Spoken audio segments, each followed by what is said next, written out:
You're listening to Thunder Quack Podcast Network.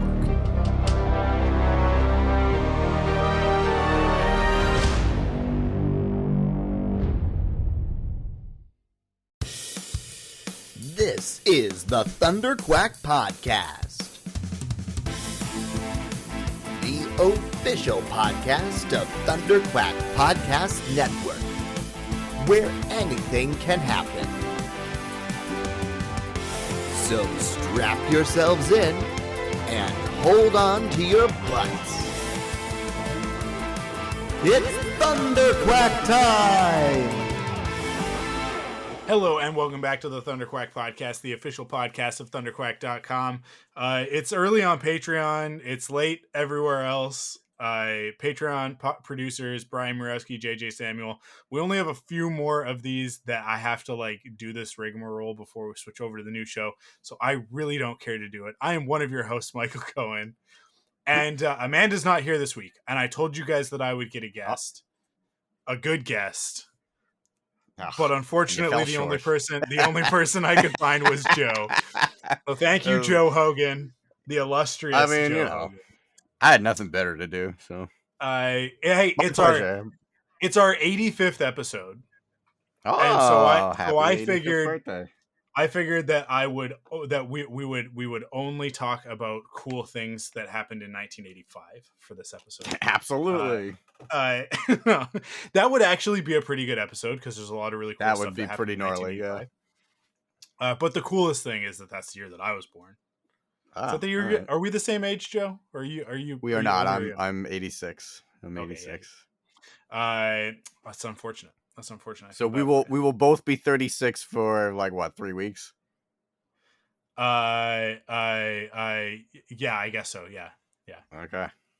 And then I will go first into the great beyond that is 37. You will ascend. Yeah. It's really weird. There is something about the age 37, which I am approaching in 1 month's time. That it's like when you hit your 30s, you're like, oh, I'm in my 30s. And then you hit 35 and you're like, oh, mid 30s. And then 36 comes around and you're like, I still feel pretty good about this. There's something about the number 37 that I'm like, 37? That's awfully close to 40, you guys. That's a little too close. It's a little too close to 40 for my comfort. But also I don't think that it makes a difference. But but at the same time, it's like just that number. I don't know. There's just something about that number. It's just a number. It is just a number. It's the random back pain and other issues with my body not doing the things or being what I want it to be. That's the real problem. The number doesn't have anything to do with it. No, we're not going to talk about 1985 stuff as much as that would be a good episode. We are going to talk about Sonic the Hedgehog? No, because Joe didn't see Sonic the Hedgehog 2. Sure didn't. I told him that he had to. Well, no. I mean, in fairness, you told me you probably wouldn't. But I still. It's been a really intense 2 weeks. I've just had. Let me tell you, I am a very introverted person in general. Mm-hmm. It's easy for me to talk from my room because no one is here watching me. So podcasts and stuff don't freak me out. But I love my solitude. I like seeing people every once in a while and then going back to my hole and shutting the blinds and being a creature of the night. But man, I kind of really miss the year and a half of just social distancing and we'll do everything on Zoom. No problem. Is it coming back in force now that's over? Do you ever look at Carl's Instagram and just be like, what are you doing, man? Why are you hanging out with these people again? Don't you what is wrong with you? Just all the time. He's like, hey, I went out with these really cool people that I like a lot. And I'm like, to what end? I don't understand. Speaking of being shut-ins, the topic for this episode, we're going to talk about Final Fantasy. We're going to be real big nerds. and talk Everyone's gonna about be like, what? Why? our favorite Final Fantasy games. Final Fantasy. This came from I don't even how do we even really get onto the topic? Who knows? Whoever knows with any topic. You were talking about Sonic, and Yeah. you were like, all right, we'll come up with an idea if you can't do Sonic. And I was like, I am on a huge JRPG binge lately. Yes. Do you want to talk about JRPGs? And we settled on Final Fantasy from there. And I think that I said something about Final Fantasy VIII, and you said something about Final Fantasy suck, and I was like, oh, what are you talking about? No, it is such a funny thing, and I think this is the best way to get into it. Is I heard when I was a young man that everybody's favorite Final Fantasy is the first one they played, and I find that tends to be very true. And like, I'll qualify that a little bit. It's the first one that you like seriously played, because some of us, it's like if you played like the demo for FF7 that was like on a demo disc back in the day, then it might not have hooked you. But then you might have played FF8 as your first one and then really been into it. For me, that is absolutely the case. Like, that's literally the story. So like I think like I had seen the demo, or like maybe had a little bit of hands-on with the demo for Final Fantasy VII. It was a little bit, I wasn't quite at the right age yet. It was like, what's going on? There's all this talking and like turn-based what? I don't, no thanks. And I can remember around the same time somebody had shown me Super Mario RPG, and they were going off about how it's one of the greatest video games of all time, and I was like, I don't understand. It seems like just a lot of waiting around for things to happen. And then I played Final Fantasy VIII, primarily because it's got a pretty boy band pop singer as the lead character, who's got a gnarly scar on his face and a sword with a gun in it. And that opening, what we called back in the day full motion animation, FMA or FMVs. The full motion video, the opening cinematic of Final Fantasy VIII is like burned into my memory with the music and everything. It's like, and so I started playing that. I borrowed a friend's PlayStation, started playing it, and was like, oh my god, video games can be something other than Sonic the Hedgehog running from left to right, or Mario, ducking and going into a pipe, or Banjo Kazooie, or like the stuff that I had been playing prior to that. It was like all of a sudden, like this whole world opened up to me of like, oh, you can like tell a real story. So then like I played FF8, and then soon after that started playing Final Fantasy 3, which is actually 6. I never really went back to 7 until much later. But yeah, so FF8 is like 110% my Final Fantasy. It is the one by which I measure all of the others, and it's like I will say, Final Fantasy 6 is the best Final Fantasy, and that's the end of the conversation. But best and favorite are different things. Sure. Because I do think that everything since 6 has just been trying in varying degrees to achieve what Final Fantasy VI achieved, with its ridiculously amazing pixel art, and that doesn't resemble the concept art or any of like what the team was actually going for at all. Who is the designer of all that, like, early? It's Amano, who always does like the early concept art and like the logo and all that stuff for each game. Yeah. Okay. Because that stuff never ever ends up looking very close to. No, I mean, like, how could it? The actual game. You can't. I actually posted something on Twitter the other day before Elon Musk bought it, and now I don't want to be on Twitter ever again. I posted something the other day because there's a statue from Final Fantasy VI of Terra, the lead character, in the battle mech, the Magitech armor, and it's like it's this beautiful statue, and I posted this thing about like, I love living in the space between the original concept art the pixel art from the actual video game, and then Mm. like modern interpretation of what that game would have looked like if it were made now, Oh, that's right? cool. And it's like, because all three of those things are very different, Hmm. because that concept art from like all of the concept art from like FF 3, 4, 5, 6, it's like it's all like it's very I don't know, like there's this fantasy element to it, and there's so much stylization and so many like patterns and colors, and FF6 especially is just like character designs are so complex. And then what you see in the game are these like really simple, bold, beautifully drawn sprites in 16-bit color, and it's just like these two things are so far afield from one another. And then anything that happens modern is like really building on the more of like the Aonuma stuff, which it was like Final Fantasy 7, 8, 9, Kingdom Hearts, that stuff, right?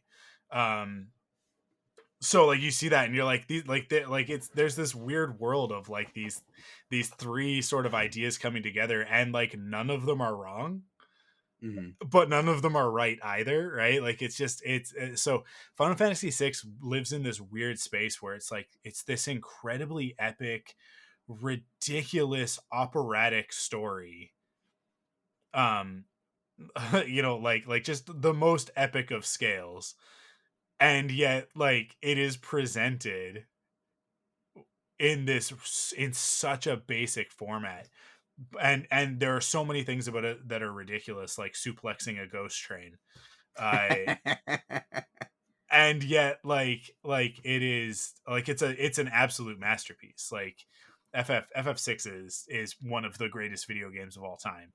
um but like I said, whichever one you played first tends to be the one that you identify the most with. For me, that was 8. Hmm. So the angsty, brooding hero sort of thing. It's like it's really funny because I think that Squall as a character ended up informing a lot of other stuff that I ended up liking as I got older, because I Hmm. liked that character and that story so much, that it's like then anytime that you give me like a broody, sexy antagonist in a black jacket, I'm like, okay, I can dig this, right? I because like very soon after that, I got into Buffy and Angel, and was like, man, this guy's so cool. And then when I found out that David Boreanaz voiced Leon, who is Squall in Oh the Kingdom boy. Hearts game, it's like these two worlds converge, and I'm like, oh my god!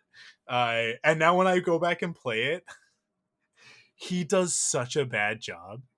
He's Yeah. awful. It's Yeah. so bad, and like Kingdom Hearts, that era of games has a lot of really bad voice acting. Kingdom Hearts has some really good stuff in it, like the first game. It's also got some really bad stuff in it, but David Boreanaz as Leon is like take the cake for like, I don't know what I'm saying. I don't have any context for any of this, and I'm not going to ask any questions. I am here to say some words because I'm contractually obligated for some reason.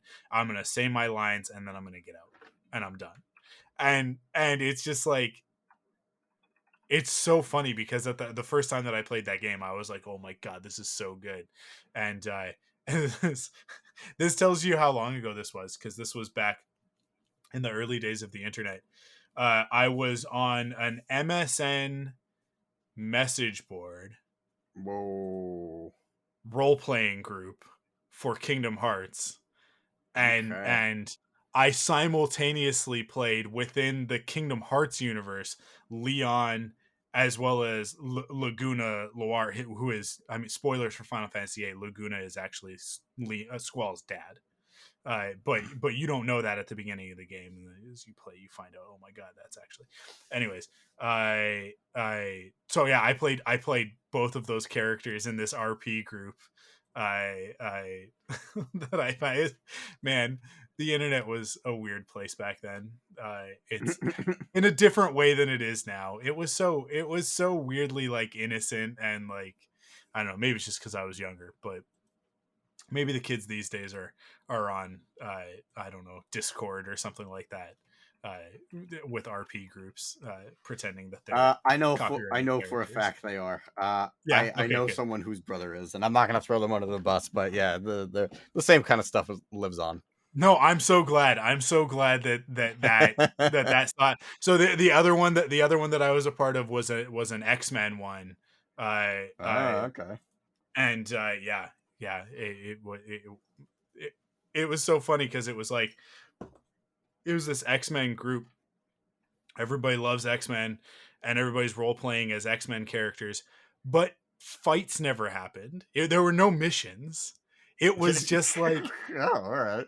it was just like everybody like hanging out at the mansion, and like all of the like relationship drama, and like just Oh, okay. like like who's friends with who, and like and everybody just like, yeah, it's so funny.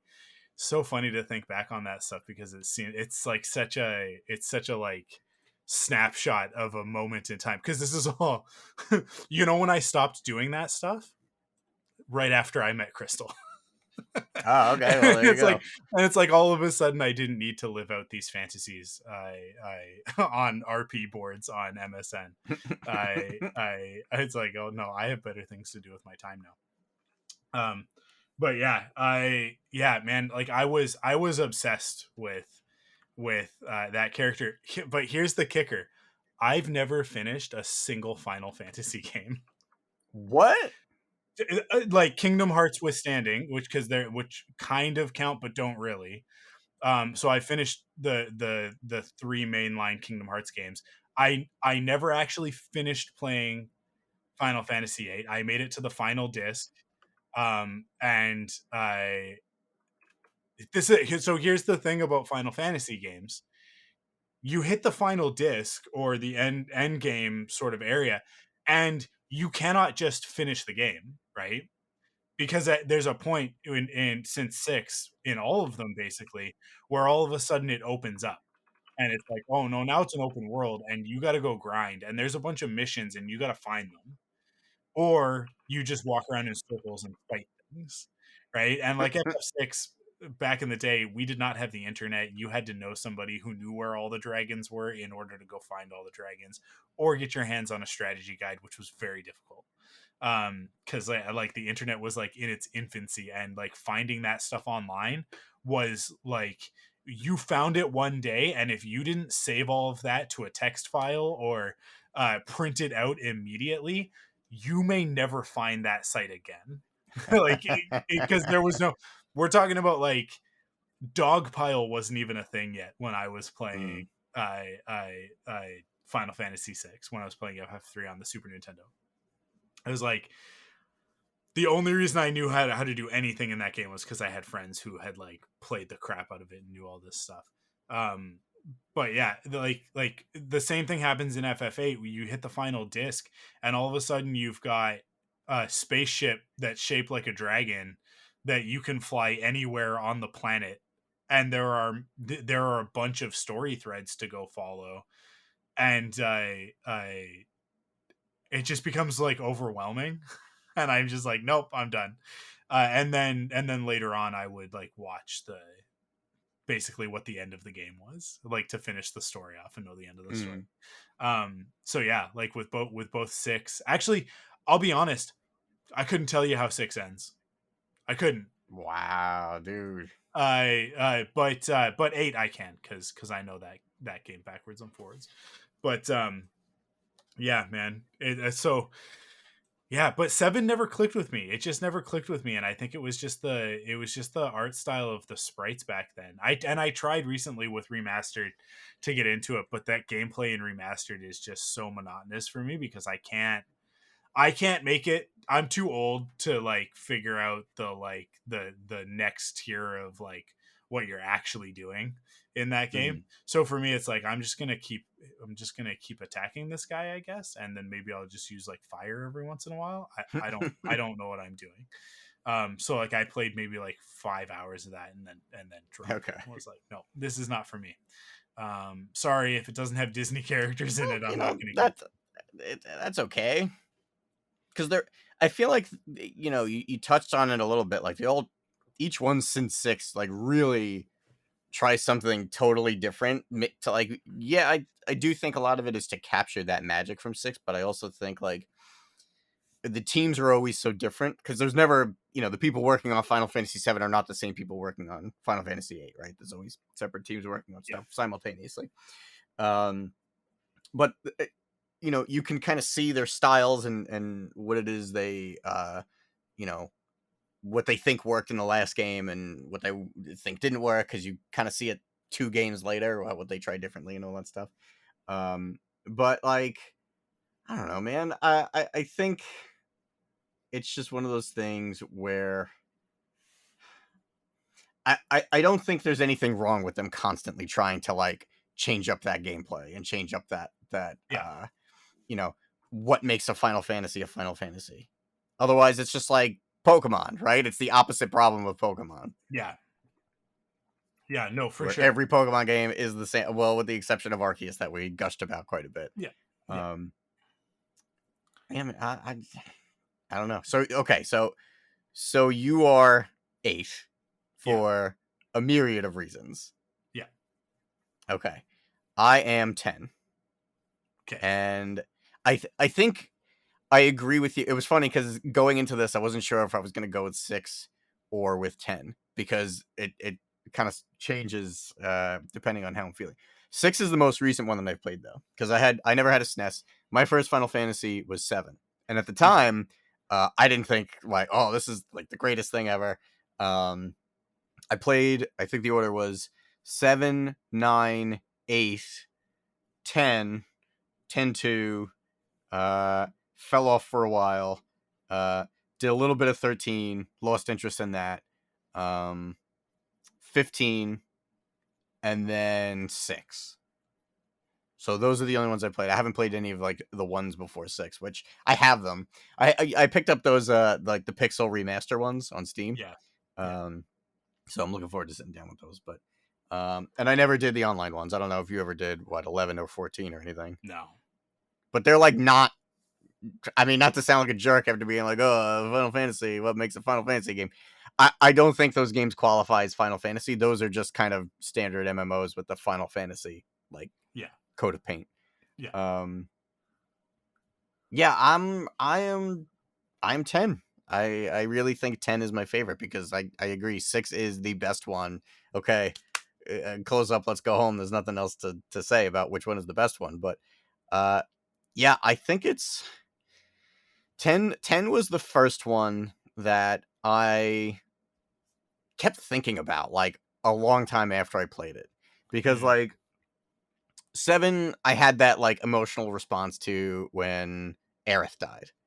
9 I had an emotional response. I was so relieved with how that game ended. I was worried that it's just a thing, right? Like in the final act of the story, the main character might die, and then you find out, oh, whew, they're okay. And that happens in all 3 of those PS1 Final Fantasies. Yeah. But then 10, you don't know what the hell's going on. Like, Tidus disappears. Yeah. And then 10, you like start the game and you're like a little ways in, you're like, wait, is Tidus already dead? Yeah. Like at a certain point in the game, you're like, I don't know. And then it happens and you're like, did he die again? Is it so his dad is the big whale thing, but also this other guy? I'm confused. Yeah, there is definitely no shortage of mystery and even longer lasting questions like, how does that work?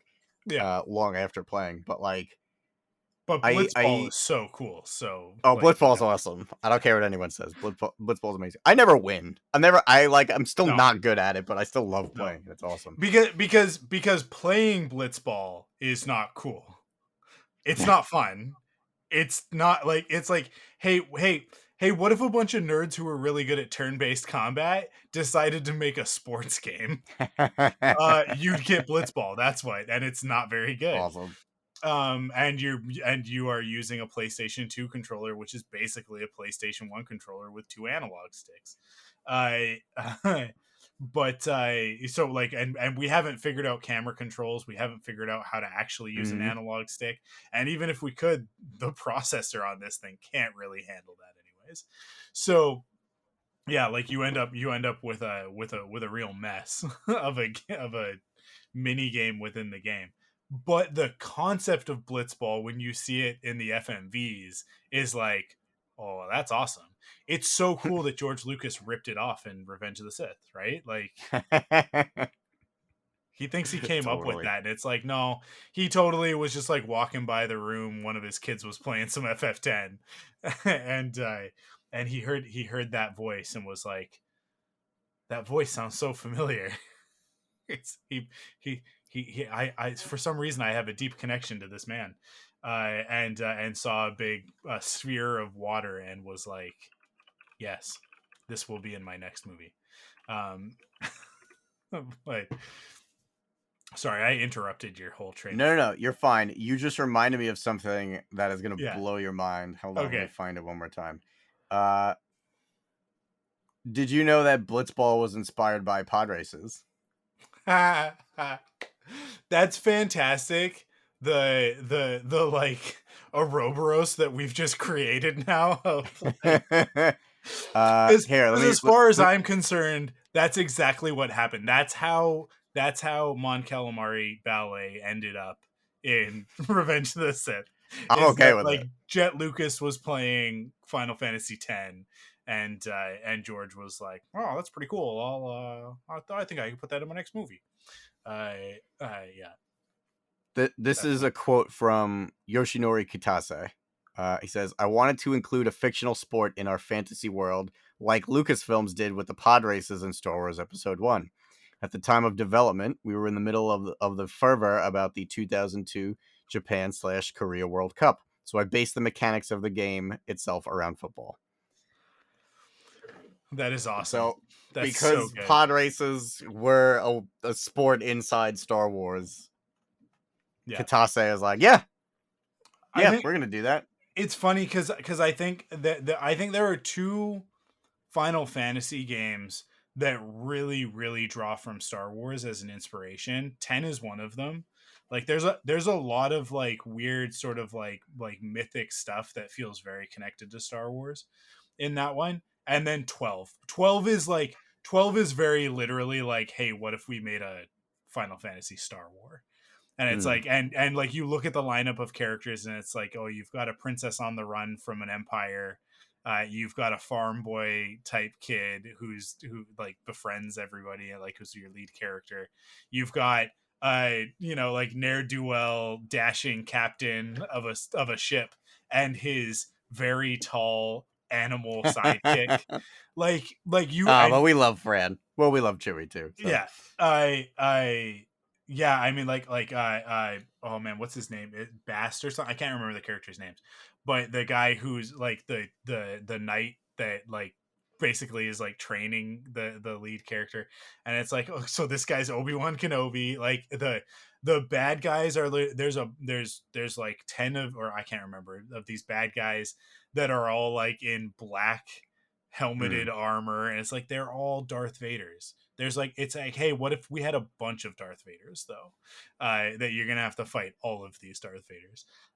Yeah, like 12 is very like unabashedly like, what if Final Fantasy was Star Wars? Dude, so is 10 though. I mean, even the first 15 minutes of that game is the Obi-Wan giving Luke his lightsaber. Yeah. It's or here, this sword was your dad's. Come with me. Call to action. By the way, you don't know this yet. You'll figure it out later, but your dad is the ultimate bad guy, ruining everything. Yeah. Yeah. Also, I'm going to become a ghost someday. But also, and I'll still help you. Don't worry. I'll still help you. I'll still teach you some stuff. It's dude, Yeah. Final Fantasy X is so Star Wars. Yeah, those two, like, more than any of the other ones, because there's a lot of Star Wars influence in all of the ones that Yoshinori Kitase and Aonuma. Is Aonuma? It's am I saying the right person? Like, who's the Kingdom Hearts guy? Nomura. Aonuma is Zelda. Aonuma is Zelda. Like there's so much. Like the fact that not to jump too far ahead into modern stuff, but the fact that Star Wars is probably going to be in Kingdom Hearts 4 is like, yeah, Nomura is like finally finally He's salivating. to the point where he's like, hey, the only way we can do this is if we completely abandon everything aesthetically that makes Kingdom Hearts Kingdom Hearts. And it's like, so like that trailer for the new one, it's like, hey, yeah, so we're leaving behind the cartoon stuff.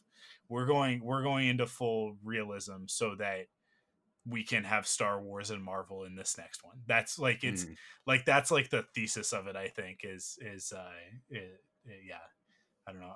How into Kingdom Hearts are you? I mean, we sound like we were pretty much exactly the same. When Kingdom Hearts came out, I was like, this is amazing. Yeah. And now I'm just like, oh boy, this does not hold up for me. It's really hard to follow. Dude, I mean, that's the big problem. Like, this is everyone's complaint, right? That every single game is canon and every single one has story that just takes the rest of the story and it even crazier. Like, there's no, oh, I played 1 and 2. I don't really know the story that went on in between. I'm just going to sit down and listen to like a 10-minute YouTube video explaining the lore. Because, like, man, I don't know if you've ever tried doing that for this series. Like, I really wanted to. I just wanted to do that. Just fill me up. Fill me in on everything. I'll play Kingdom Hearts 3. Man, I could not get 60 seconds without being like, I have no idea what this person is saying. This doesn't even feel like English anymore. I want to go back to FF10 because we kind of have gotten a little far afield. But before I do, before I bring you back to FF10, I just want to take a little detour so that people who don't know Kingdom Hearts as a franchise can understand what we're talking about with this, and how ridiculous it is. So on the surface, Kingdom Hearts is really, really simple. You're a Final Fantasy style JRPG character, Sora, who has to basically travel between worlds with his compatriots, Donald and Goofy. Yes, that Donald and that Goofy. Although not that Donald and Goofy, a Donald and Goofy from a version of a world where Mickey is the king and they are his royal magician and royal guard. Mickey has gone missing. Donald and Goofy are trying to find him. Sora's friends, Riku and Kairi, have gone missing. He's trying to find them. And so the three of them team up and travel from world to world in search of their friends. The worlds that they're traveling between are Disney movies, the worlds of different Disney properties. And interspersed with this are versions of Final Fantasy characters. Not the exact ones. Not Squall. Multiverse. Yeah, multiverse. Like, so... But here's the thing is that all of the Final Fantasy characters come from the same place, which is a world called Hollow Bastion that used to be a different world. Now you're starting to understand how ridiculous this series is, okay? That's how it starts. That's the beginning. That's the premise of the first one. Yeah, this is the easy stuff to follow, okay? Maleficent is working with someone we don't really know who in the first game. We don't really learn until later on. There's this guy Ansem who's like, is he with Maleficent or is he against Maleficent? It's not really clear in the first game. And they are using the power of these beings called the Heartless to steal the hearts of the seven. Is it 7? Yeah, 7 Princesses of Heart in order to unlock the door to Kingdom Hearts, because on the other side of that door is something. The first game doesn't even like tell you what Kingdom Hearts is. It's very much like no one can tell you what Kingdom Hearts is. You have to, right? Like you have to see it. It doesn't make any sense. It's total nonsense and gobbledygook. It really doesn't. It really doesn't. You go through the whole first game, you meet a bunch of Disney characters, and then, you know, like it turns out that your friend is one of the Princesses of Heart. They unlock the door to Kingdom Hearts. The only way to close it is for your friend Riku, who is one of the people that you're looking for, who has turned to the dark side, to come back to the light side and go on the other side of the door with Mickey Mouse, who it turns out is a Keyblade master, just like Sora, in order to close Kingdom Hearts from the other side, because it can only be closed from inside, like on the other side of the door. So they got to do that. So the first game ends, and then for some reason, Sora falls into some water. I don't know. The end of the game makes no sense. Oh, just the end? No, and so let me. So before we can get to Kingdom Hearts 2, there are two things that you need to know. First, towards the end of Kingdom Hearts, Sora gets his heart stolen by the Heartless, by either Riku or Ansem, I can't remember, but somebody takes his heart, and he becomes a Heartless, and we discover that, like, oh, when your heart is taken, you become a Heartless. This is going to be important in a minute, so pay attention, okay? And then you, like, go around, and then you come back, and then you go and you save your friends and whatever, right? And then the end of the game. At the end of the game, for some reason, I can't remember exactly why, but Kingdom Hearts, the door closes, and then Sora's, like, falling through space or whatever, and he falls into some water or something. I don't know. And he's lost. Nobody knows where Sora is. Nobody knows what's happened to Sora. This isn't the first time. This isn't the last time this will happen to Sora. But in any case, he's gone. Nobody knows where he is. We pick up the story of Kingdom Hearts before Kingdom Hearts 2, before the next game. We pick up the story of Kingdom Hearts in the Game Boy Advance game, Kingdom Hearts Chain of Memories, which is not a new game, but a retelling of Kingdom Hearts. And instead of it being a third-person RPG action game, it's a card battle action platformer, isometric platformer. Okay, completely different genre.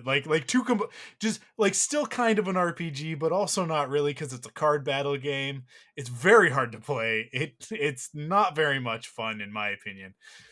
And also, there's nothing new about it. You literally play through all of the levels and worlds that you played through in Kingdom Hearts. It's the same story. What we discover is that it's actually Sora reliving the events of Kingdom Hearts in order to recompile his personality, because an alternate version of his friend Kairi, when her heart was taken, becomes this character Naminé, and we're going to find out in Kingdom Hearts 2. I'm not even going to go past Kingdom Hearts 2 because this is so ridiculous, all of this, but I just want people to understand how ridiculous Kingdom Hearts is. Because in Kingdom Hearts 2, we're going to start the game. We know that Sora is the protagonist of Kingdom Hearts 2 because he's on the box art, right? And he's got a cool new outfit. He looks a little bit more grown up. It's like, oh man, he's such an edgelord now. So rad. He's so much cooler because his outfit is mostly black now, right? And also, like, there's versions that I saw this thing of, like, then he gets 2 Keyblades and he can fly. It's really, really neat. But before you can get to any of that fun stuff, or any of the new Disney worlds, or anything that you actually wanted to do, you're going to have to play through about 3 to 5 hours, depending on your skill level and your ability to decipher absolute nonsense, of a character named Roxas. Now, Roxas, what does that mean? Sora in Japanese means sky.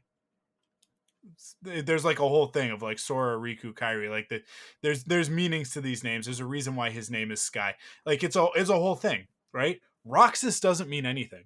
It's not English. It's not Japanese. It's total nonsense. Until you realize that the name Roxas is Sora jumbled up with an X in the middle of it. This is important because throughout the course of this next video game, you're going to meet a bunch of characters with X's in their names. Axel, oh my God. Blah, blah, blah, whatever. They all have X's in their names. Why? Because they're a part of an organization called Organization 13. Now, the 13 is not 1-3. The 13 is XIII. Why? I don't know. Because it sounds cool, I guess. And everybody in Organization 13 wears a leather jacket, like a leather trench coat with a bunch of zippers on it, because I guess they all saw The Matrix Reloaded, or The Matrix. Which one's the second one? Reloaded, right? Yeah, Reloaded. Yeah. They all saw the Matrix Reloaded and couldn't decide on who gets to cosplay as Neo, so they all decided to cosplay as Neo at the same time. But they added a hood to it, so it's a different thing, you guys. It's not. It's totally not just a ripoff of that, because that's totally not the time period that we're in. So it turns out that when Sora's heart was taken and he became a Heartless, that in a mirror world, because we're dealing with a multiverse, because that's the premise of Kingdom Hearts, in a mirror world to the world that Sora is from, a person was created named Roxas, because this is what happens every time somebody's heart is taken. So there's this whole world that's populated with people, because obviously the bad guys in the first one were stealing everybody's hearts. It's crazy, because the minions that you fight are the Heartless. So in order for there to be that many bad guys, a bunch of people have to basically die, but then they're reborn in this other world as these other people. And so you're gonna have to play through a bunch of the game as this character Roxas, only to realize that you don't actually exist, because Sora needs to exist. So I guess you stop existing. But then later on, don't worry, Roxas will come back. But then there's also this other guy later on in the series that looks exactly like Sora and Roxas, because all three of these characters look the same. They just have different hair colors and different outfits, but like their faces and hairstyles are pretty much exactly the same. But he's not a mirror of either of these characters. He's like their spiritual predecessor from a time period beforehand. But because nothing makes sense in Kingdom Hearts, don't worry, they'll fight alongside each other in the third game. The third game, however, first game comes out. We got a few years, right? We put out a Game Boy Advance game that retells the first game, because we got to wait for Kingdom Hearts 2. Kingdom Hearts 2 finally comes out. We're like, okay, cool. We can keep going with this story. The whole story of Kingdom Hearts 2 progresses. Goofy dies. Goofy dies in Kingdom Hearts 2. Yeah, that was trippy. And Mickey is like, I'm going to burn it all to the ground. Like, it is. I promise you, if you search this on YouTube, Kingdom Hearts Goofy Death, please search it, because like Donald and Mickey are like ready to just light it all on fire. They're like, Mickey's like, look, we've been having fun up until this point, guys. This is an adventure. Now I'm gonna murder everyone. Like, Mickey goes like Anakin Skywalker level of like, I'm done. And then we get to see how powerful he really is in this ridiculous world. Anyways, everything happens in that one. You find out that there's some digital copy of something or other, because Tron is in it, and that becomes a whole thing of like digital copies, and everything's digital. You'd think that, like, okay, there was a few years between Kingdom Hearts 2. There will only be a couple of years until Kingdom Hearts 3, because we're left on a real crazy cliffhanger. No, there's going to be like a decade until Kingdom Hearts 3 comes out. And in between, we are going to release 3 different stories in which Sora and Riku go into different versions of other things they've already done and relive their past and their future, and also whatever.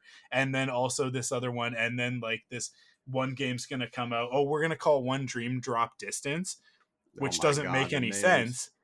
Do any of the names make sense? Because it's not about the name. It's about getting a name that has 3 Ds in it. Why does it have to have 3 Ds in it? Because it's on the 3DS, you guys. And it's a 3D video game. So it's Dream Drop Distance 3D. Kingdom Hearts 3D. You guys, Kingdom Hearts 3D. Sure. Figure it out. This is the sort of stuff that you have to deal with in this franchise. And then finally, Kingdom Hearts 3 comes out. And if you don't understand any of what I just said, like, that is like literally the tip of the iceberg. And like the characters' names are ridiculous, and like, it's just like, hey, Ansem has an alternate Organization 13 character named Zemnis, because Ansem already is a difficult name to deal with, because it's not really a name, but like, okay, we can kind of deal with Ansem, but then we got to jumble it up and add an X into it, so we end up with Zemnis. But is that like a throwaway thing? No, Zemnis is a major character, so get that into your head and remember it, that Zemnis and Ansem are opposites, but like the Ansem that we dealt with in the first game isn't the real Ansem. Actually, Christopher Lee, Count Dooku, is the real Ansem, who's this guy with all these bandages on his face, but he's gonna die, and he's actually a good guy, not a bad guy. But is he a good guy? Because it's kind of like some of the stuff that he wanted to do wasn't so great. But he was making this digital copy of everything, and that's Tron, and Tron was supposed to save everything. And that was my first introduction to the character Tron. And then I eventually saw the movie Tron, and I was like, what? This has nothing to do with Kingdom Hearts. And yeah, that's, yeah. But that was like 1/1000th of the actual story too. Yeah. There's so much more to it. But like, whatever happens between now and Kingdom Hearts 4, I have to find out, because I have to play Kingdom Hearts 4.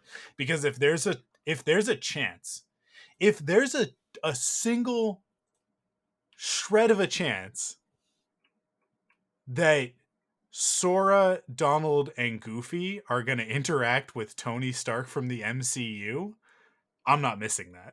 I cannot miss that. I have to understand how we're going to reconcile the characters of the MCU.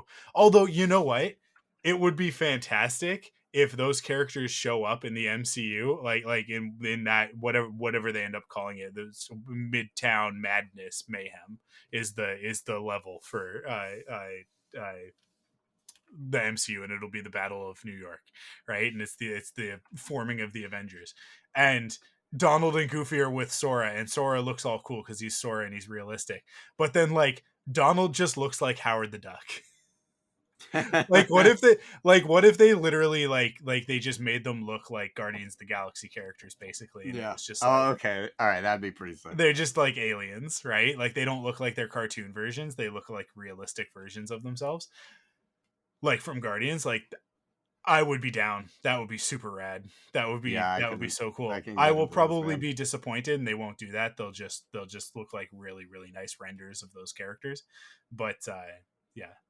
And like, yeah, look, we have been asking since, I'm pretty sure, the first Kingdom Hearts for a Keyblade lightsaber, right? Like, and it seems like it's finally actually going to happen, especially since the Disney merger, and everybody's like, Kingdom Hearts 3, it's going to happen. Star Wars is going to be in this game. Here's all the reasons why. And it wasn't.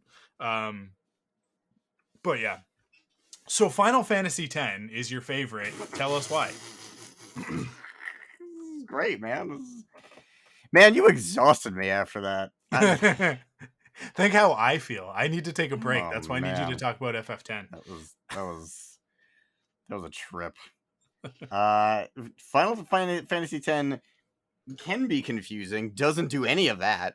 Although, also very highly influenced by Tetsuya Nomura, who is, I guess, the lead on those Kingdom Hearts games, right? Like, yeah, aren't like Kingdom Hearts is his baby, right? Like, yeah. No, Nomura came in, I think, as like one of the concept artists, I think, on 7, either 7 or 8. Like, I know that like I'm fairly certain that he designed Squall, because like Squall is totally like in his, like, that's like, oh yeah, Squall Leonhardt, the lead character of Final Fantasy VIII, was like the early warning system for everything that Nomura was going to bring to bear on video gaming over the course of the next like 20 years. Because everything that he has done since Squall is they're just like varying degrees of squallness. so here's the thing with Squall that was one of his defining characteristics. He's got his awesome leather jacket with the furry collar, and it's sort of like shortcut, right? Like on the body, but puffy sleeves. Very, very cool look. Clean white t-shirt and a rad necklace. But one of the real defining characteristics of Squall that makes everybody go, huh? Is that he wears 3 belts. Oh yeah, belts. He's got one belt that's actually holding his pants up, and then he's got 2 belts crisscrossed across that belt. And then I think he also has like 3 belts banded on his leg at some point. I don't know if that's in the original character design. That might be or just Kingdom later Hearts. ones. Let's see. Yeah. He was Leon then for some reason. Yeah. It might be Dissidia, right? Like there's so many different versions of the character now. But yeah, like that black leather jacket, zippers, and belts would become like and also like, hey, is there some way that we can work a scar into the design of this character? Preferably on or about the face or neck. If we can do that, then we'll know that this character is truly awesome. Okay, this is what it was. Kingdom Hearts Squall has 3 belts on his forearm. Yes. Yes. Nothing there. Just on his bare forearm. Yep. 3 belts. Yep. I mean, keep your arm on, I guess. Leon in the first Kingdom Hearts also ditches the furry leather jacket for like a bit of like a short sleeve, almost like think back to the early 2000s, like sort of like an emo pop punk rockabilly button down. And then on the back of it, it's got the wings that are on Renoa's her full length cardigan, sleeveless cardigan sweater, as a tribute to her because she died when the Heartless took over Hollow Bastion, and he's is that how that? I don't remember that. That's the backstory. That's why because her and all of his other friends died. When Ansem destroyed Hollow Bastion, which I can't remember what it was before. I can't remember what it was called before. But when they all died, that's why he changed his name. That's why he's not Squall. Okay. Because he couldn't he had to leave his past behind because he let everybody down. And that's why the wings are red instead of white, is because because they're dead. So emo. Okay. Okay. Man, if somebody just like sent Nomura to a therapist when he was a kid, none of this would have ever never existed. gotten anything. None of it would have ever existed. Anyways, Final Fantasy X. Yeah, well, I guess to continue that, Lulu has an entire dress made out of belts, which that's neat. Like I said, Squall would he was like a portent of things to come. Aspects of that character show up in every single game since then. Yeah. Man, I don't even know where to start with 10. Just because it's so funny. I have so much to say about it. I don't know where to point first. Well, let's talk about the fact that 10 is the first one that is and it's not fully voice acted, but at the time we would have considered it to be a fully voice acted game because it's not just an opening cinematic. Because Final Fantasy VII opens with this amazing sequence with the train, and then goes right into the game, which I have no nostalgia for 7, but I absolutely recognize why people love it as much as they do. And the opening moments of Final Fantasy VII are it's one of the best beginnings of a video game ever.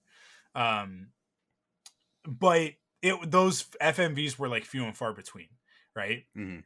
And then FF8 had a few more because Final Fantasy VII I think has maybe 2 on each disc, sort of thing. But Final Fantasy VIII was oh no, you guys thought that was cool, check it out. Yeah, there's basically the beginning of every major sequence has the beginning and end has a rad cinematic sequence to it, and then 9 would continue that. But then with 10, because it was on the PlayStation 2 and because instead of using CDs, now we're using DVD discs, which was the major innovation of the PlayStation 2, right? It's only one disc, that's all we need. And we can have voice acting throughout, so FF10 makes that leap, and then also just the graphical leap in 10. I mean, I look at 10 now, not even the remaster or anything, just the original Final Fantasy 10 on the PlayStation 2. I look at it now, I'm this is an achievement. This game looks beautiful, even by Yeah. today's standards. It's still, you still look at it and you're still like, this looks really good, especially the FMV stuff. It's still really, really good, Yeah. really well designed and directed. And like, there's still a lot of fixed cameras for a lot of things. Like, there really is Yep. no changing the camera in anything, but like, the environments are 3D, wherein, 7 through, I mean, really everything up Yeah. to 9, they were just, pre-rendered, flattened pixel images. Like, they were Yeah, it just was flat basically a images that the JPEG, right? characters were Yeah. running on top of. Yeah. Yeah, it's a Um, cheat. either in front of or on top of, depending on where the camera was. So this was the first time that we had a fully like realized 3D world. And I mean, it kind of sucks because there really was no overworld, which is really like the only thing I miss from the older games. Yeah. Um, Yeah, but it's much like, more straight path, right? yeah. And then like, once when the game does open up and you can kind of go wherever you want, you go, it's a menu in an airship. It's like, oh, Yeah. all right. Which, I don't know, man. Part of the fun is going to that overworld with oversized cloud Yeah. and the very, very tiny monuments and jumping in your ship and flying at top speed. I don't know. Yeah. That stuff's really charming to me. Oh yeah, Um, like one of the best parts of every Final Fantasy game is when you like finally get an airship and you're like, I can go yeah. anywhere. But I like I can said, I can that's go to always all where those I end up. places on the map that I didn't have access to before because it was a little island Yeah. tucked away in this part of the continent that I couldn't get to yet, but now I can fly. Oh man. Yeah, we should throw an It scratches all those itches. honorable mention in here for Chrono Trigger, which is not technically a Final Fantasy Oh game, man. but really is in everything but name. Yeah. I mean, like, yeah, Final Fantasy 6 and Chrono Trigger. I like. Everybody else just stopped. There's no point in making any Yeah. other role playing games because that's the two. Those are the two, and that's it. Like everything else is just gonna always and forever be judged by that metric. Is like Final Fantasy I, 6 slash dude, Final Fantasy I 3 would and give Chrono Trigger. I would give anything for a Chrono Trigger remade in the style of Octopath Traveler, Mm. where Yeah, yeah, it's 3D background, all of the sprites are still like I don't need the Final Fantasy VII remake treatment. I don't yeah. want the Final Fantasy No. remake treatment for that game.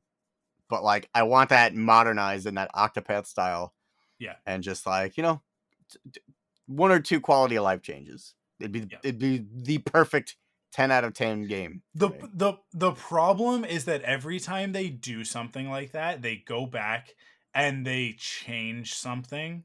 They Yeah. change an aspect of the story, like just to change it, and it's just always like, why are you guys messing with it? And Chrono Yeah. Trigger is so perfect that like, Mm. don't like just leave it alone. Yeah, but yes, like to give it that like that HD widescreen like yeah, semi 3D like 3D world with 2D sprites on it, and to even just like update the sprites a little bit, like to just like, I wouldn't want to change the sprites. What I would want to do is I would just want to tween them a little bit more, right? Like Mm. just add a little bit more fidelity to the animation, but like keep the same, like the core of the sprites. Like, but let's just, now that we have all of this extra space, to just like make them that much more amazing, because Chrono Trigger is such a beautiful game, designed by oh my god, why can't I think of his name? Dragon Ball. Akira Toriyama. Akira Toriyama.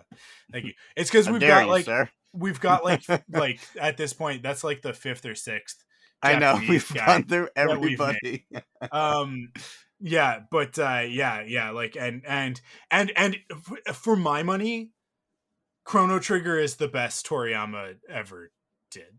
Like Dragon Ball Z is great, but it gets like, especially later on, like, and then you get into like GT and as like all modern stuff, whatever. It's just like, it just becomes like a photocopy of a photocopy at this point. And it's like, no, it's not. It's so like sanitized.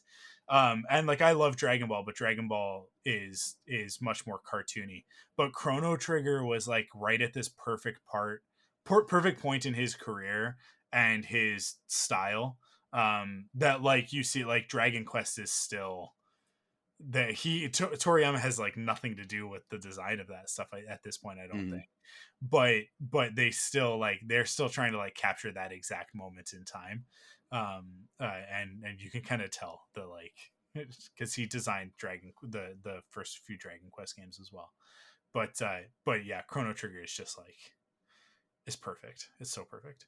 Final Fantasy X. Continue. I don't Who's know, your man. favorite character from FF10? Who's your favorite Oh character? Is it Tidus? man, that's a hard one. I mean, that's another thing. I think 10 was the first Final Fantasy game where I didn't hate anyone in the party. Like, I love every single one of those Yeah. characters, and I love their weird dynamics with each other.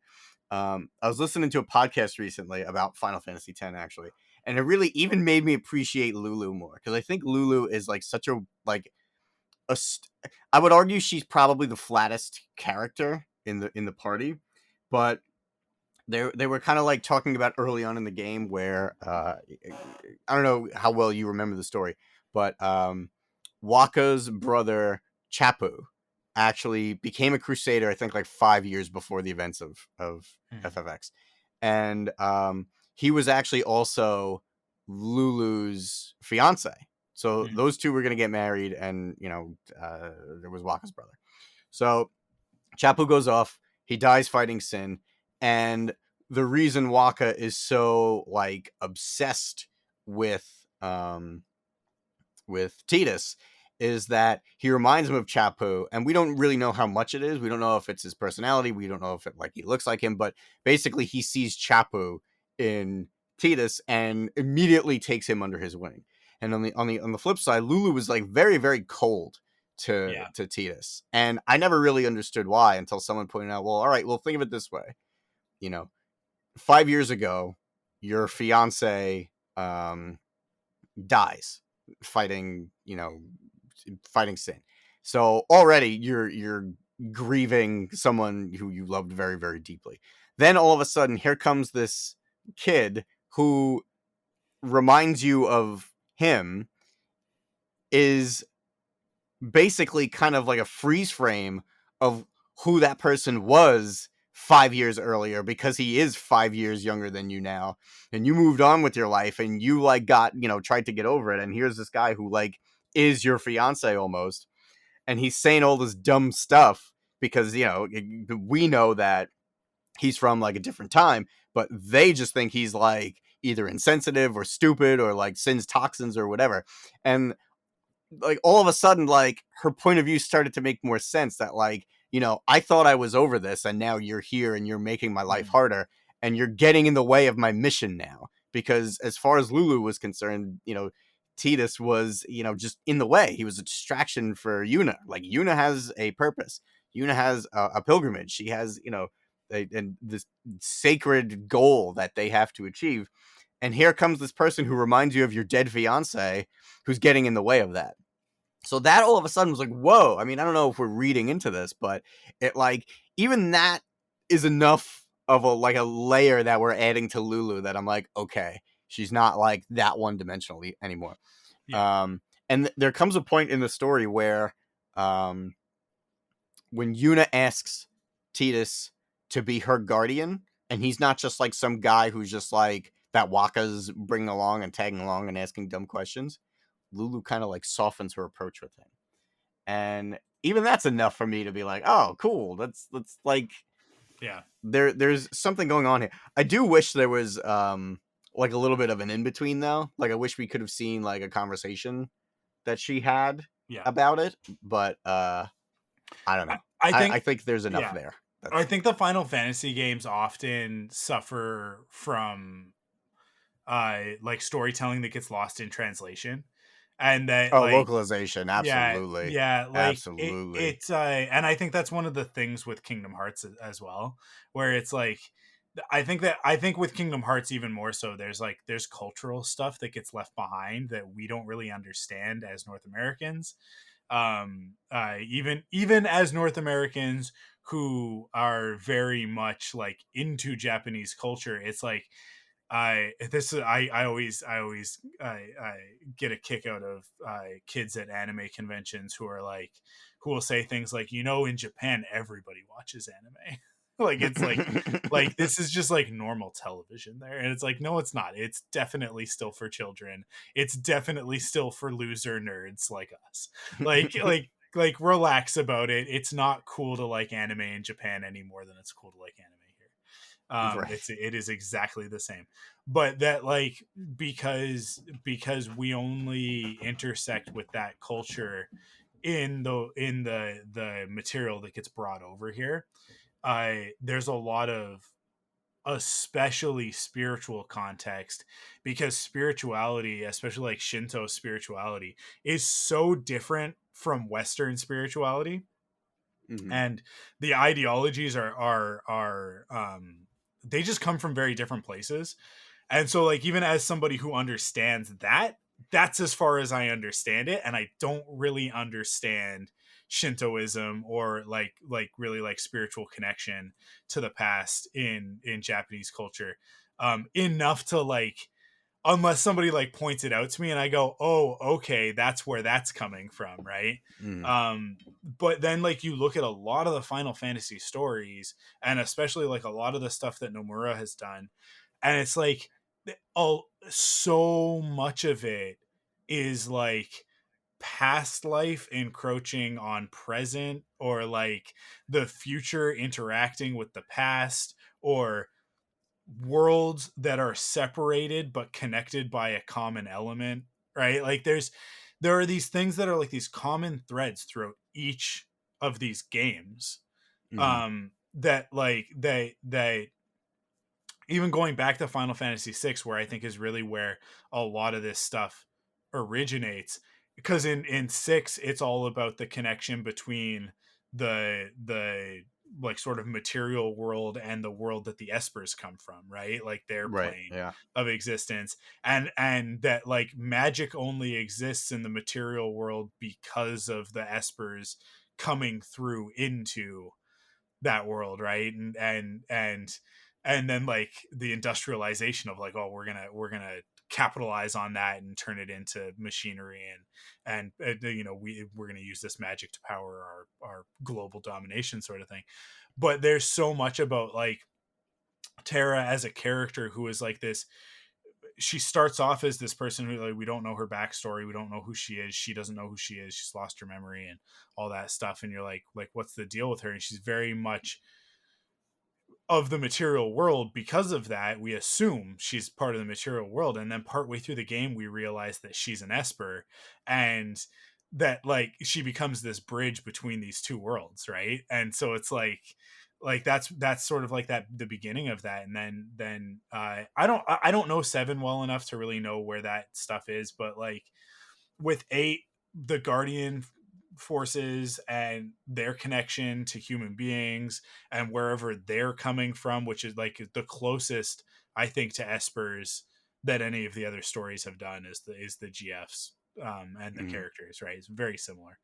But then the sorceresses, right? Like that aspect of it, like them being able to tap into this other plane, and the time travel aspect of it, of like I said, like past life as well as the future, all like blending together into Squall's present, and him trying to live his life and like figure out his own destiny in the midst of being caught in a past that he can't change and a future that he can't avoid, right? Like there it's like you start saying some of this stuff and it's like, oh, that's Sora's story as well.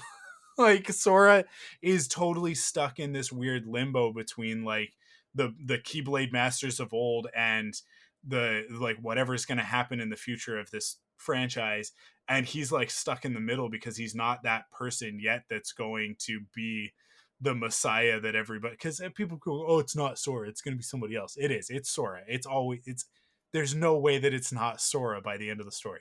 But anyways, like basically that like he has to like grow into this like superhero that's gonna save all of the worlds and restore everything back to the way that it's supposed to be after everybody else screwed with it. It's like there's so many of these through lines in all of these games. I know nothing about 9, so I don't know if that holds true with 9. You tell me. But Oh, okay. because I think I've played like all of like maybe an hour of 9, and it's like cool that guy's I got like mean, a lion tail. the past is there isn't so much interaction with the present and the past, but there are a lot of flashbacks, a lot of things from the past kind of coming to light Yeah. and affecting the story moving forward. I'm I guess really I trying guess to 7 think. has that as well, right? Because Cloud Yeah, sure. not actually being who he says he is, like when you get the revelation of like, oh, all of this other stuff. Yeah. I think what's also very prevalent in these games, and I guess I mean, this is probably such a general statement on Japanese media, anime and film and all that stuff, is that it's so common for them to have world-ending cataclysmic events. Mhm. And I think a big part of that is because they've been through so many of them as Yeah. a nation, right? Yeah, Like for sure. Yeah. the world ended twice for them during World War II. And tsunamis in this game, like Yeah. sin is constantly causing people are just drowning. Like it's crazy how many real world events just directly affect their media, which I mean, I guess it affects ours too. We all just kind of, artists tend to just go by what inspires them and their Yeah. experiences. Yeah. But like I had that pointed out to me like 20 years ago that like, yeah, watch anime with the lens of like these people literally saw the world end on their soil twice. Yeah. And like now watch anime and see how much of it is influenced by that. Yeah. Yeah. Now all of a sudden Neon Genesis Evangelion actually starts to make sense. Yeah. Well, because I mean, let's not go that far. yeah, But well, because it's not actually about what it's about. It is right. actually about the events of World War II, and then post-war industrialization and Japan becoming a global powerhouse in Yeah. technology, which is what so much of anime is about. I mean, like Ghost in the Yeah. Shell is about that. Absolutely. Like Gundam, Pat Labor, like I'm, so many. That's you why you even mentioned Fancy Final Tech Fantasy is 6. yeah, yeah, Final Fantasy 6 is directly like it's the 100%. exact same story in that regard. Yeah. Yeah, like cataclysm is a very common term in a Final Fantasy game or in anime in general, right? Yeah, like world ending events and that sort of thing. It's funny because yeah, I think that what you can look at in North American culture as sort of an analog in recent times is that superhero movies are a direct result of 9/11. Oh yeah, absolutely. There is no way that the prevalence of superhero stuff, in particular stories like the Avengers, are not directly the result of a cultural need for saviors, right? Like think about what we see in like the imagery that we see in Avengers and in Man of Steel, and then the idea of like these people that are able to turn that back, right? Yeah. Because 9/11 happens and it's like everybody's just helpless. Once it's happened, right? And we're all just bystanders watching it unfold. But Iron Man and Captain America and Superman and Batman and the Flash and like these characters, they can give us this opportunity to look at that and go like, yeah, but what if a person could do something about it, right? What if, and then it gets extrapolated into aliens come out of the sky, right? So it's like, well, so if aliens come out of the sky, which is this, it's this allegorical version of like complete helplessness, Yeah. which I think like the opening of Hawkeye, like the first episode of Hawkeye and the introduction of the Kate Bishop character, they illustrated that so amazingly. And then that character's journey is that literal journey, right? It is like she is literally a kid who saw 9/11 and grew up to be a firefighter, right? Like that's what that story is. That's the allegory that story is. It just happens that we're in a fantasy world where it was aliens coming out of the sky, so she grows up to be able to shoot an arrow real good, right? Like, and wear purple. Those are the defining characteristics of a Hawkeye. Sure. Maybe put an H on your forehead. But yeah, it's when you like, it's really interesting when we get some distance from things and then we can look at them in this retrospective lens and go like, oh, wait a second, that's what we're getting at. And it's like, it's because it always ends up coming back to Star Wars. This is what I think is really interesting about modern Star Wars, is that it has nothing to say about anything of any relevance except for The Last Jedi. Like, from my perspective, that's the only one of the modern Star Wars movies that that looks at the world and like has something to say about the world as it is and how it could / should be.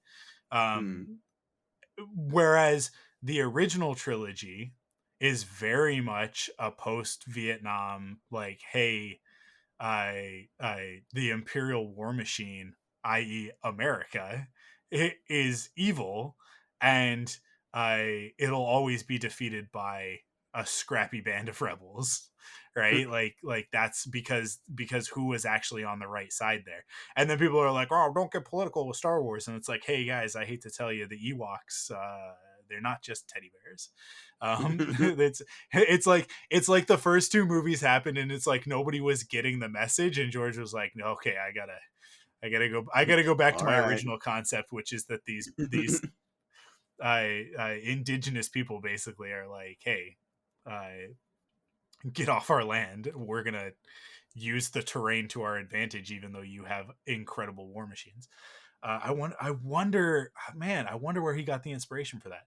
And then the prequels happen, and what's happening in the midst of the prequels, right? Unprecedented, because he's making the first ones in the 70s and 80s. He's in the midst of it, and then the Reagan era happens and he comes back and he's like, hey, you guys haven't learned any lessons from what I've been talking about. Let me put a real fine point on it. If you give these politicians and corporations unlimited power, they will use it to destroy you. That's what they're gonna do. Also, here's a story about how Anakin becomes Darth Vader. But that's not what this is about, you guys. This is about literally giving corporations the ability to determine whether someone lives or dies, and whether or not that's something that's good or bad. That's what this is about. Also, don't put all of your eggs in the basket of one supreme leader, and give him emergency powers, which also happened to be, a thing that was happening in the midst of him making those movies. It's like, it's really funny. I think that George was like making the Phantom Menace and was probably like, I'm going to tell this story about politicians and, corruption and all this stuff. And then, like Bush is president and 9/11 happens, and like in the midst of him making the prequel trilogy, and he's like, huh, and then gets a Revenge of the Sith and is like, I need to address this directly. And it becomes like, because he's talked about it like in interviews and stuff of like, Revenge of the Sith is very pointed of like, you guys, this is not a made up story. It's literally happening right now. And, we're still dealing with the consequences of that. And, it's not necessarily gotten better since then, because people haven't paid attention once again to the allegory of Star Wars. It's a good artists do that. Like they use their art to try and, move the needle culturally. Right. And it's funny, like the Final Fantasy games, I think, like to varying degrees, obviously, but they have affected culture in a very significant way. And like there's a whole generation of people like you and me that like we grew up on this stuff, and whether we know it or not, like it definitely has influenced us. but yeah, like I said, the new Star Wars stuff, like it just like it doesn't have anything to say about anything. Like really think about Mm. it. There was a little bit in The Force Awakens of like sort of that the neo-Nazi um allegory in there, but then they never it doesn't really resonate that much because it feels kind of hollow. And then The Last Jedi is a feminist sort of I don't know, manifesto is probably not the right word for it, but it is very much like Ryan Johnson's like, what if we made a feminist Star Wars movie? And most of the stories in that like really pay attention. You've got a bunch of male characters who are very pig-headed and not learning from the past, and a bunch of women telling them that they're idiots. uh that's basically like that's The Last Jedi in a nutshell. It's like men ruin everything, women shake their heads. I it's what's like describe a movie really badly. um which is probably one of the reasons why it got as much backlash as it did, because boys don't like being told that they're dum dums for breaking stuff. But it's true. And we need to be told. But then like Rise of Skywalker is just, it's not about anything. It's just the end of the Skywalker saga. That's what it's about. And it's like, well, that's not what any of this was about to begin with. So it's a really weird thing to say that this one's about, even though it's a complete and utter fabrication and a lie. Because it literally ends with her being like, I'm a Skywalker. But whatever. And like Rogue One, I think if Disney and like Lucasfilm hadn't sort of gotten a little bit gun shy on that one and let Gareth Edwards actually make the movie that he wanted to make, that one might have had a little bit more of a core to it. But the third act of that movie just totally turns on its head, and all of a sudden Jyn Erso is like, no, I'm Princess Leia, let me make a rousing speech. And it's like, this is very weird. This is not the character you were for the other 2/3 of this movie. And that's kind of what was making it work, was the fact that it was like all hope is lost. And then at the end of the movie, the thing goes to Leia, and then Leia's like, this is hope. And you're like, okay, so like, and then the next movie is A New Hope. You can't just, yeah, anyways. And Solo is just an adventure. Solo is just about having fun. There's nothing wrong with that, but it's like, I don't know. It's just a coming of age adventure story. It's not really. And I think that's maybe one of the reasons why it doesn't necessarily resonate for everybody, right? Is that like it I love it. It is my favorite Star Wars movie, but it's also uh junk food in a lot of respects. Like there's a lot going on in Solo, and there's a lot of really great character arc stuff, and it informs a bunch for Han Solo, and I think it's bookended really nicely with The Force Awakens, and like telling his story over the course of that is really great. But at the same time, it's like it's just pop, like not pop, it's just like pulp sci-fi adventure, right? But yeah, most of Star Wars now has nothing to say, and it's like it's so weird because all here we are talking about Final Fantasy and how much it's influenced by those original Star Wars movies and those stories. And I think one of the main things is that like every Final Fantasy game kind of like, it's like they have things to say, right? Like every single one of them is like really about something. Um and there's a lot of like in like post-industrial, like, hey, we're destroying the world stuff in almost all of them, which is actually quite ahead of its time, right? I guess maybe not, because we were kind of in the 90s, right? Like we were, Fern Gully and Captain Planet and stuff Yeah. like that. But yeah, like there's a lot of like the Japanese sort of perspective on that in the Final Fantasy games. It like starting with 6 of like this this machine that we've built is actually the thing that will destroy us, sort of thing. But yeah, I don't know, video games are cool. Final Fantasy is rad. Yeah. I don't know. So let me ask you Yeah, something. go ahead. What are your feelings on Triple Triad? that's the game that's in FF8, right? The card Yes, game. right? Isn't it? Yeah, Oh wait, yeah. is the card game in 9? I know there No, is no, a card game the in. card game's in 8. Okay. Yeah. Okay. I I mean, like, it's a card game. It's a deck building card game. Hmm. Um, I don't know. I don't mind it, but I never get into that stuff. Yeah, me The neither. side game stuff, like the mini game stuff. Hmm. It's just never really, yeah, I don't know.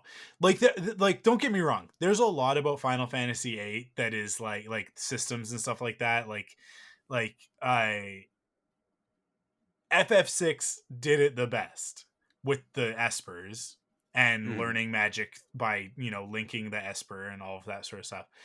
And then I Final Fantasy VIII did the same thing, but then also had the draw system, and the draw system sucks, right? Running out of uses of Faraga is not fun, Hmm. right?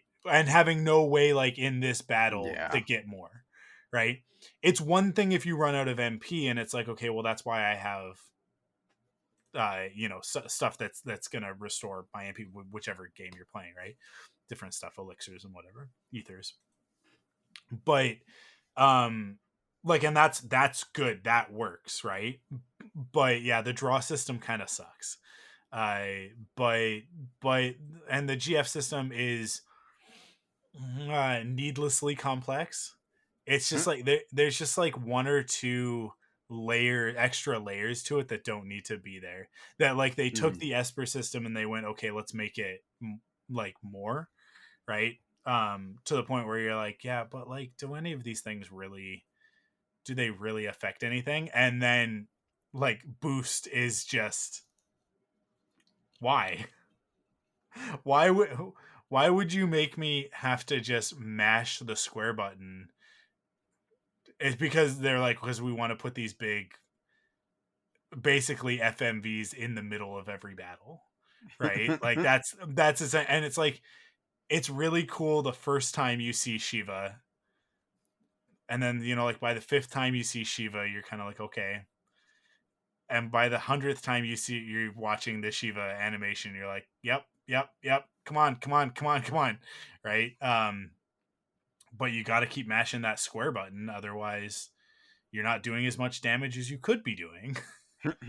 Theoretically, I don't know, because they're just numbers, and so does it really matter? So yeah, there's a lot about FF8 that I could do without, and a remastered version of FF8 would be really nice, right? Because Materia in FF7, I feel like, is a better evolution of the Esper system. It's still like, the Esper system is the best one. It's like, okay, cool, I've got these cool summons, and like, the fire summon teaches me how to use fire magic.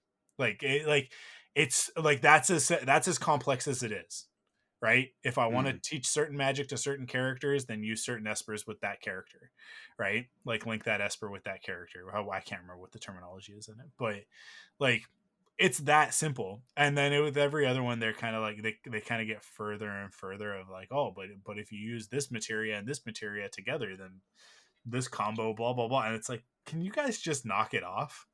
You know, you get to Final Fantasy 12 and they're like, you level up your character with skill points in these like circular diagram things of like branching trees, and it's just like, oh my god, I don't want to spend this much time in menus. And that, I think, is where I think that's where most RPGs live and die for me, is how much time I'm going to spend in the menus dealing with Hmm. upkeep, right? Yeah. And Yeah. I think that's why I like the Kingdom Hearts games, despite the story making not a lick of sense. I love Disney. I love the design of Final Fantasy stuff. I love fast-paced action games, and like, there's just a little tiny bit of turn-based strategy in here for me if I want to explore that, right? If I want to use the menu system, I can. and like the game's going to be a little bit cooler and a little bit easier if I do. But I can also like Kingdom Hearts 2, if I just want to hit the X button for 10 hours, I can do that. And it's Mm-hmm. really cool. And like Mm-hmm. the different forms, the different Keyblade forms are going to keep me entertained, because it's like, oh cool, now I'm transforming into a version of Sora that can fly, and he's got the Keyblades are just like spinning around him and stuff, and it's like, that's rad. um but yeah, then in 3 they're like, we're going to make this a little bit more complicated, and it's like, why? Why? But a lot of people did complain at the time about 2, so it's like, that's why. But Hmm. I don't know. I don't know. The dueling, Keyblade dueling in all 3 of those games is so it can become so frustrating, the number of times that you'll just like, until you realize how to fight a specific enemy. Right? I'm thinking about like boss battles and stuff. It's like the fight with Riku at the end of Kingdom Hearts is just like, it's like, I haven't had to do any of this throughout this game unless I was in the Colosseum fighting Cloud and Sephiroth, right? Like unless I did that stuff, I have no prior experience to build up to having to fight Riku with like all of these parries and blocks and stuff like that. The rest of this game, I have just been jumping around, attacking enemies and shooting them with ice and fire and stuff. Right now, all of a sudden, I have to like perfectly time stuff and counters and blocks, and it's like, it's so frustrating if you don't know what you're doing. Which the first time I played that game, I had no idea. And then in the second game, because of Organization 13, it's like, okay, we're gonna have a bunch of those types of fights. And then in the third game, towards the end, it's like, yeah, it just becomes like, hey, it's just a bunch of Keyblade masters all dueling, and it's like, I don't want to do this. I just want to do cool stuff. Just let me do cool Yeah. stuff. Make the character do cool animations and make me think I'm in control of it. Yeah. Make me feel like the cool character. Yeah, yeah. But yeah, I don't know. I don't know. Also, like, I always think that I want to play a turn-based game, and then I start playing a turn-based game, and I'm like, this would be better if it was third-person action. No, I see. That's where I disagree with you. I honestly am still really, really, really into them. Yeah. Like, I don't know if you've ever played any of the Bravely Default games on 3DS. No. Oh man, they are really, really good. And I encourage you to. So I think the second one is better than the first one. Well, okay, so there's Bravely Default, and then there's Bravely Second, and then on Switch there's Bravely Default 2. So they're kind of like Final Fantasies, where the numbered ones are just different entries. Yeah. So Bravely Default and Bravely Second are directly like it's a sequel to the first one. Bravely Default 2 is its own completely separate standalone game that has nothing to do with Bravely Default or Bravely Second. Those games are really awesome. I think Bravely Second is the best one.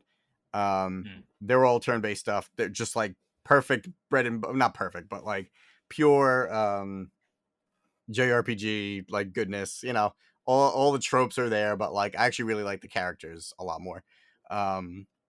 Like I can't get enough of that game. I can't get enough of Octopath Traveler. What else? I'm playing through Dragon Quest XI right now. I'm loving that game. At first, I was like really not into it for the same. I was like, I don't know, it's kind of stale. But then like so this is really like left field. I hope this isn't too I don't know, political or whatever. But I feel like you can probably agree to some point with me on this, that anytime there's a flamboyant or gay character in a Japanese video game, I have felt like up to this point that character exists to be a punchline. Yeah. And they're just kind of there to, make their joke and be flamboyant. Okay, that's a sissy character. Okay. And then that's it. Then we move on and we forget about them.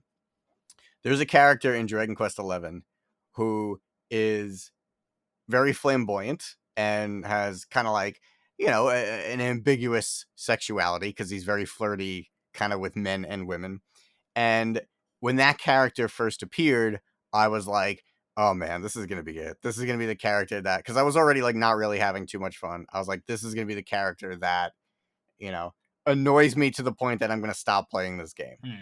And then it became a party member, and I was like, oh, all right, so I'm gonna have to deal with this for the entire game. But like, he's the smartest character, and he's really nice and really compassionate and has a really, really interesting backstory. And like, slowly as I'm playing, they're just pulling back layers on this character, and I'm like, this is the most interesting JRPG character I have seen in probably ever. His name is Sylvando. So like, I'm at a point where this character saved this game for me, because I was going to stop playing, and because I didn't, more also interesting characters came into the party now, and like, I really want to see what happens with them, and I really want to see like what's going to happen next with them. And I really didn't see it coming with this game. Like, it really, really took me by surprise. Other than that, the combat, I mean, it's, it's turn-based combat, so like, it is what it is. But I love turn-based combat. Like, I like mindlessly grinding for levels. Yeah, that stuff is like therapeutic for me. See, let me ask this. So we've talked a lot about Final Fantasy, and we've talked about a few other sort of offshoots, and sort of I mean, we've mostly talked about Square stuff at this point. What is your favorite RPG? I guess let's sort of keep it in the JRPG thing, because we don't want to get into like the Mass Effects or Dragon Age sort of arguments, but because Western RPGs are a completely different thing. But what is your favorite JRPG? And we are, or I guess it doesn't matter. I think it's Pokemon Blue. Yeah, for real. It's, you go back to it being Pokemon. I think it is. I think it's Pokemon Blue. That's interesting, because I wasn't even thinking about Pokemon in this conversation, but you're right. It's either that or it's Chrono Trigger. Yeah. See, for me, one of my absolute favorites of all time is Tales of Symphonia on the GameCube.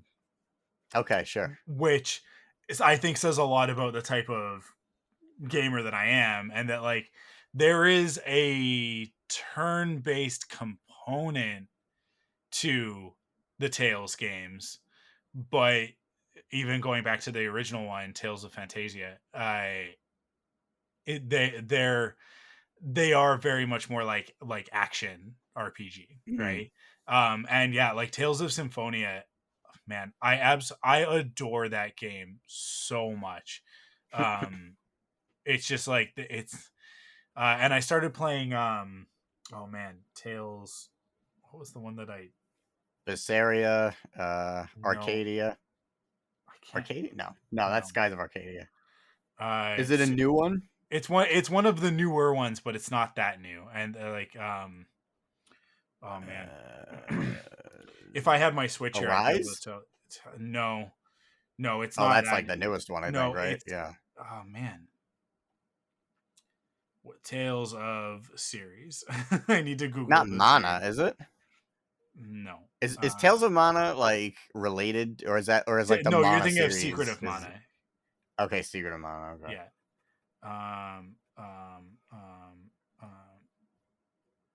It's not Zestiria, Destiny, Vesperia, Tales of Vesperia, which is one of the newer ones, but it's originally from 2008.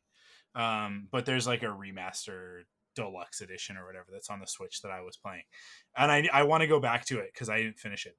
I never finished JRPGs these days. I just don't have time. But like it's very much like a late teens, early 20s sort of endeavor for me.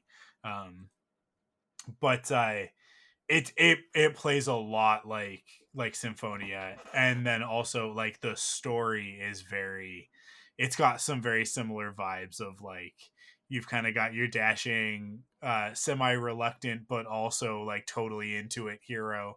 And then a girl with a secret that you need to protect, but that can kind of handle herself. Mhm.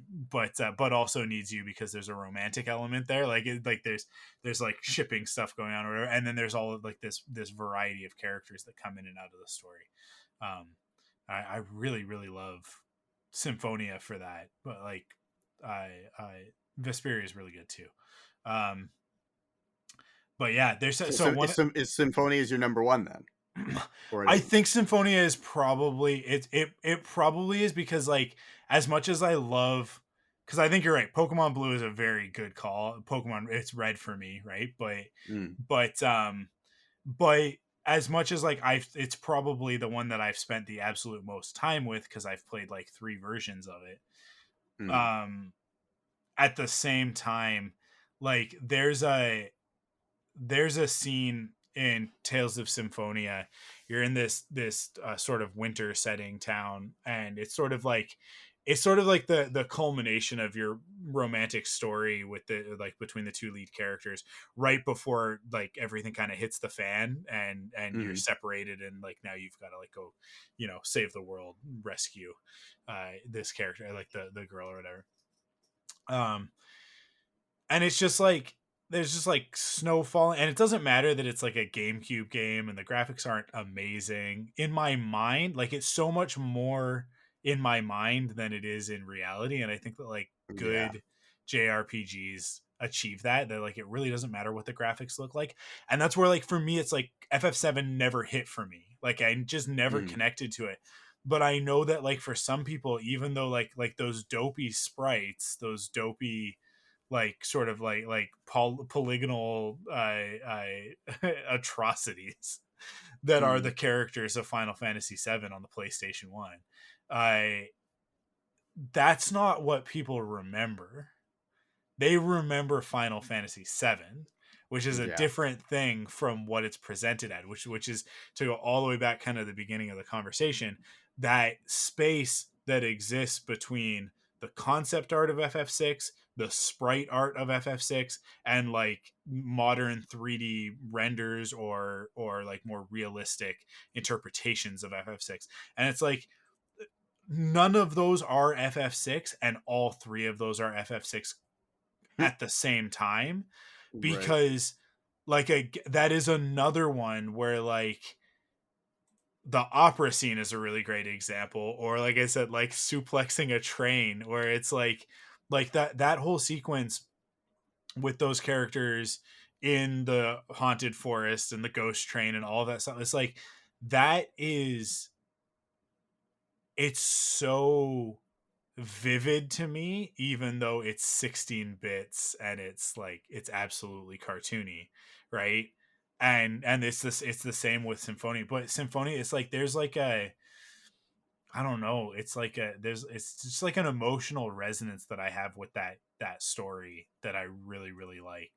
um there's a lot about that game that I just really really like, and the voice acting is really Mm. good, and it's like it's a bunch of voice actors that everybody would know from like Dragon Ball and all sorts of other anime. It's just like if Tales of Symphonia were an anime, it would be one of my favorite anime. It's very much along the lines of my favorite anime of all time, which is Escaflowne.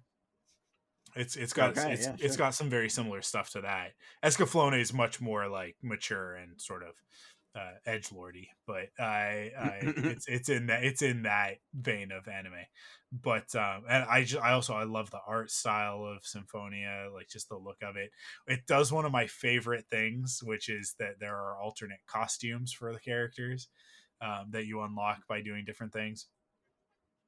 Um, yeah, I own like 3 different versions of Tales of Symphonia, because I Oh love it wow. so much. So I yeah, didn't know there were that many. I know it's yeah, on Steam, but and I guess GameCube, right? But yeah. And there's a PlayStation 3 re-release of it.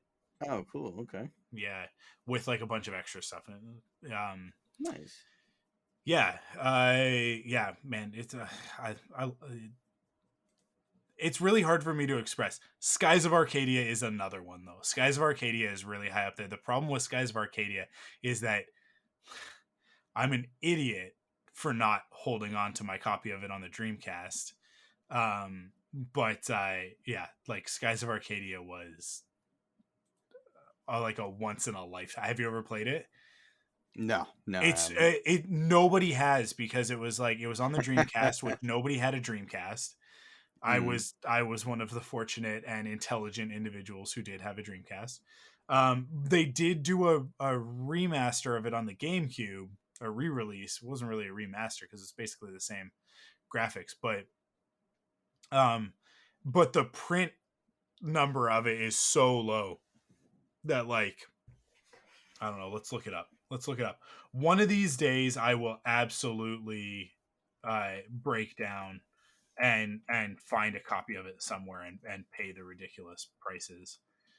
Skies of Arcadia. Let's just look at all of it. So yeah, it's about $200 on the GameCube. Let's see if I can find a Cool. Dreamcast copy. Here's a sealed and rated 9.6 A plus edition of it on the Dreamcast. $336.93 with 28 bids on it, 5 days and 15 hours left on eBay. So that's gonna Wow. go. That's definitely gonna go for over $400. Yes, that's gonna go much higher. To a collector, right? But yeah, um, yeah. I mean, like, yeah, a complete good edition, like good copy of it on the GameCube is also looking like it's $300.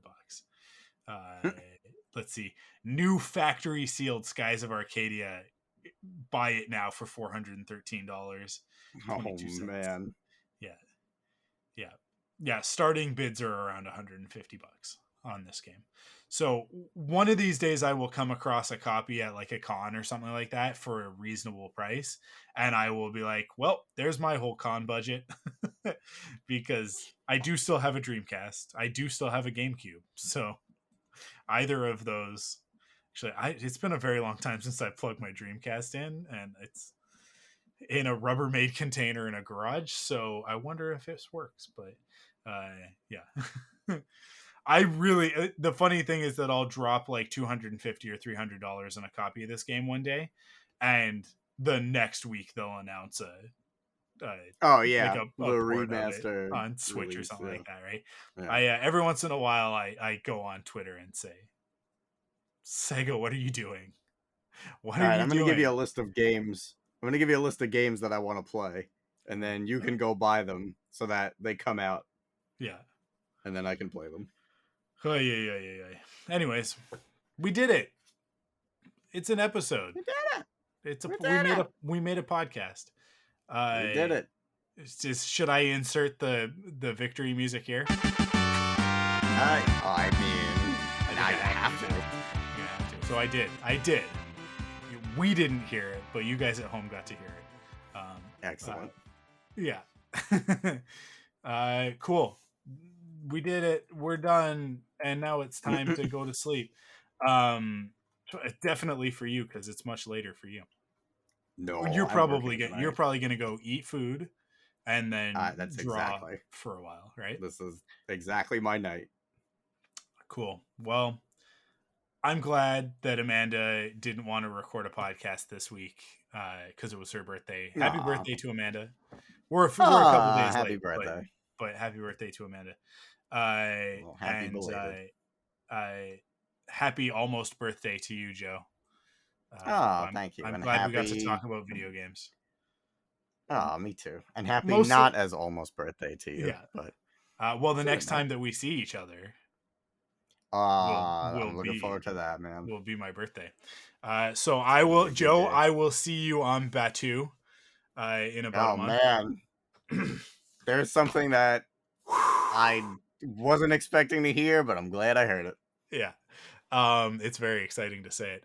As for the rest of you, mooks, I will see you guys next week for an episode of Off the Record. And then the week after that, Amanda will be back. And we are getting dangerously close to having to actually start recording Let's Reboot Student Bodies. But you can go right now and you can find us on various social medias. There's not well, I'm not like posting on them or anything, but they're there and you can follow them so that when I do start posting, we will. The other thing that I want to note is that the hellscape that is Twitter has been taken over by an evil man, and he's probably going to make it a even worse place.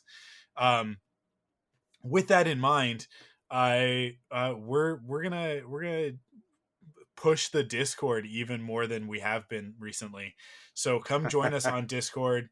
You can find a link to it on our Facebook page or on our Twitter. I should put it on the website and stuff as well. Those are going to be the easiest places to find it on our Twitter. I'll make a post and I'll pin it. And I've already done that on the Facebook page. So, join us on Discord. It is not a Patreon exclusive thing. It's for anybody. The good thing about Discord, it's like those other social media things, except for like it's actually really, really easy to moderate and control who is and isn't allowed to hang out. So not to be exclusive, but just to make sure that like, hey, like chill people only, you know what I mean? Like none of that nonsense that you got to deal with on those other awful social media sites of people telling you that you're dumb for liking a thing or whatever. Cool vibes only in the Thunderquack Discord. And we've all been really active today because of the news of the wannabe Tony Stark, but actually more of a Justin Hammer, but not even, because I mean, like, at least Justin Hammer is played by Sam Rockwell. Anyways, that's it. Thank you guys for listening. Thank you, Joe, for hanging out, talking about thank you Star Wars and Final Fantasy and everything. We'll see you guys next week for, like I said, Off the Record, Patreon exclusive. If you want to get access to that, it's $5 a month over at patreon.com/thunderquack. Otherwise, I'll see you guys in 2 weeks with Amanda to talk about, I don't know, whatever we end up talking about. These are like the final episodes of Thunderquack. As a matter of fact, I think the next one is our last regular episode, and then the next episode after that will be from Disneyland and Star Wars Celebration. So, wow. which is our final episode of Thunderquack podcast. So look forward to that. Thank you guys for listening. Thank you for supporting us. And we'll catch you next week.